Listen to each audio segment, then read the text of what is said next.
I'm sure you've heard of the term the cycle of abuse, but you might not actually know what that means. So today I'm going to talk about each of the stages of the cycle of abuse and what they mean. So the first stage that you go through is the idealization phase, or love bombing. What happens is that the abuser becomes everything that you've ever wanted them to be.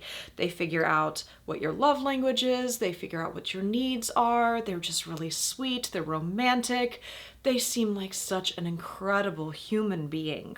And that's how they hook you in.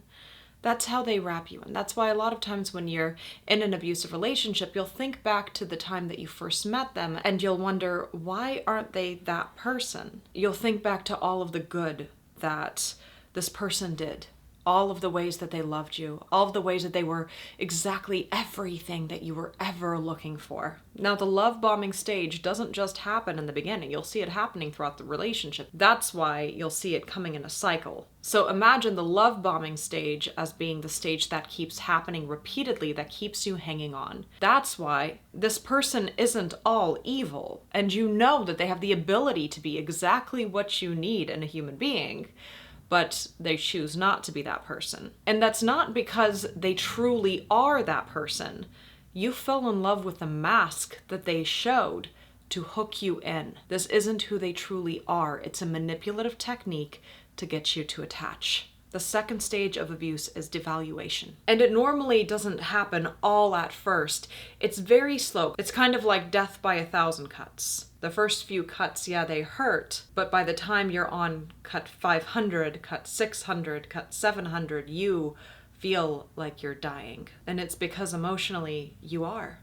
You feel like you're being destroyed. The devaluation stage is where that person continuously is made to feel like they are less than their abuser. Maybe the abuser makes them feel like they're too crazy to be loved by anyone but them. Maybe the abuser makes them feel like they're just beneath them, and that the abuser is this incredible human being, this benevolent soul that graciously decided to date you. Maybe the abuser makes you feel like they settled when they got with you because you have less value than they do, which is a lie that they tell you to make you stay. Maybe the abuser tells you that you'll never get anyone better than them. Maybe the abuser tells you that this is the best it's ever going to get and that no one could love someone like you. The devaluation stage is where the abuser makes you feel like you're less than and less than and less than. They make you feel like you're this big.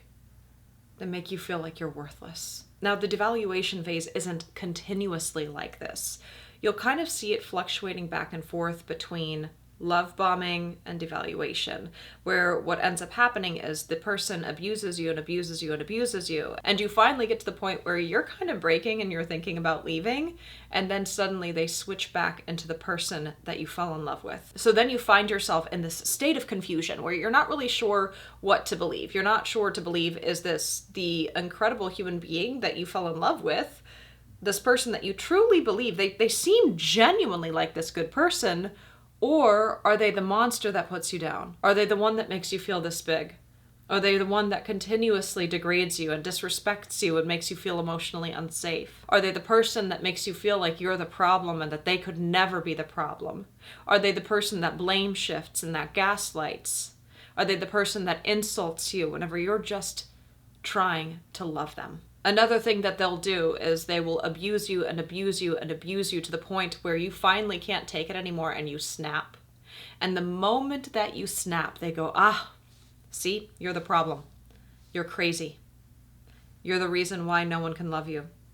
They say these horrible things, horrible insults to you. I know, because I've been through it too. I remember whenever I was in an abusive relationship, it was so confusing because at first when it started to happen, I would call them out and I would be like, that's wrong. People do love me. But at the end of the relationship, by the time it had been happening for years, I genuinely believed that no one loved me. I genuinely believed that no one cared. And the reality is that by the time that I was leaving the relationship, I was so isolated that everyone was an arm's length, if not further away from me. I felt like I had no one because I genuinely felt alone because my abuser had set it up to be this way. Abusers are extremely controlling. And during the devaluation phase, you'll notice that control gets more and more and more. Remember, an abuser always has to remain in control. So what they're going to do is they're going to make you feel like you're the villain. They're going to make you feel like you're horrible. They're going to make you feel like you're worthless. They're going to make you feel like you could never do better and that you're unlovable. Maybe they'll even make you feel like you're crazy. And they refuse to take responsibility for their own actions. Instead, they blame everything on you because abusers lack both empathy and self-reflection. And you'll notice in the moments that they seem to have self-reflection, it's actually manipulation. They'll seem like they recognize the harm that they're doing, but that's just to get you to forgive them. Maybe they'll feel sorry for themselves when you get upset at them for something that they did. Maybe they'll apologize with big alligator tears and pretend like they're going to change, just to get you to stop talking to them about what they did. But then they turn around, and even though they claim that they're sorry, they do it over and over and over again, and they don't stop. Maybe they start to work on themselves just a little bit, but then stop and then blame everything on you, claiming that they put in the work. Abusers are highly manipulative. They're very calculated. So everything that they do is like playing a game where they always want to be the one on top. But some of them are able to do it in such a subtle and sneaky way that you feel like you're the problem. And you feel so trapped and confused, you don't know which way to turn. That's why it's really important to look for a coach or a therapist who genuinely understands what's going on and can help you to navigate through this. A therapist is really, really good for anything to do with trauma and PTSD and helping you navigate through the ins and outs of mental health. A coach is really good to be able to help you take active steps towards leaving the abusive relationship, helping you to better understand yourself and things moving forward, helping you to move yourself to a better place while giving you the tools you need to work through things. Both are equally important and both can serve a specific purpose in helping you through this. The devaluation phase is the phase that breaks people the most because they chip away at who you are.